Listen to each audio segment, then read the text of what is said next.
আমাদের এখানে কয়েকদিন থেকে বৃষ্টি হচ্ছে, প্রতিদিনই মানে বৃষ্টি হচ্ছে, ছাদে ওঠার সময় দিচ্ছে না, এতটাই বৃষ্টি হচ্ছে। তো আজকে একটু বেলা করে ছাদে এলাম, দেখো টাইম ফুলগুলো ফুটে গেছে।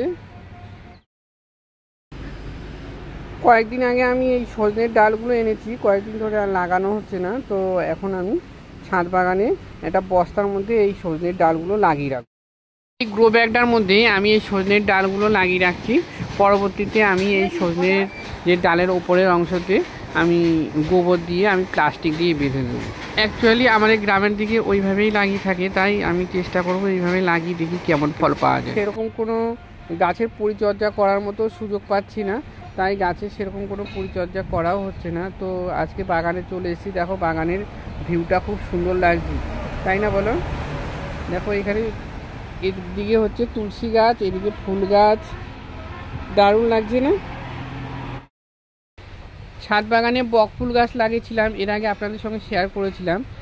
আর দেখো এই বর্ষায় যেমন মানে বৃষ্টিটা খুব হচ্ছে, গাছের যেমন ভালো তেমন আবার ক্ষতিকরও হচ্ছে, কারণ অতিরিক্ত বৃষ্টির জল কিন্তু গাছের জন্য ক্ষতিকারক। কারণ বর্ষার জলে, বৃষ্টির জলে থাকে প্রচুর পরিমাণে ক্ষার, আর এই ক্ষারের পরিমাণ বৃদ্ধি হলেই কিন্তু গাছের অনেক ক্ষতি হয়। গাছগুলো পাতা হলুদ হয়ে যায়, গাছের পাতা ঝরে যায়।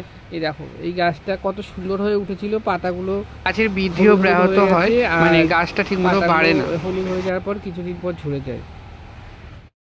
শুধু ওই গাছই নয়, দেখো এই শশা গাছটা বেশ সুন্দর হয়ে উঠেছিল, দুটো শশা পাড়া হয়েছে, তোমাদের দেখিয়েছি, এখনও গাছে শশা রয়েছে, কিন্তু অতিরিক্ত বৃষ্টির জন্য দেখো গাছগুলোর পাতাগুলো সব হলুদ হয়ে যাচ্ছে। অতিরিক্ত ক্ষার শশা গাছ কিন্তু মোটেই পছন্দ করে না। আর এমন যে সব কিছু চালার তলায় বা সিঁড়ির তলায় রাখাও সম্ভব হয় না,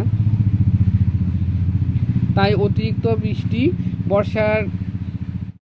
বর্ষার বৃষ্টির জল যেমন ভালো, অতিরিক্ত বৃষ্টির জলও কিন্তু গাছের জন্য ক্ষতিকারক। চারা হয়েছে, এটা একটা শশার চারা, এটা এখন শেডের তলায় রেখে দেবো। শেডের তলাতেই ছিল, দুদিনের জন্য বাইরে বের করে দিয়েছিলাম, আবার এটা শেডের তলায় রেখে দেবো।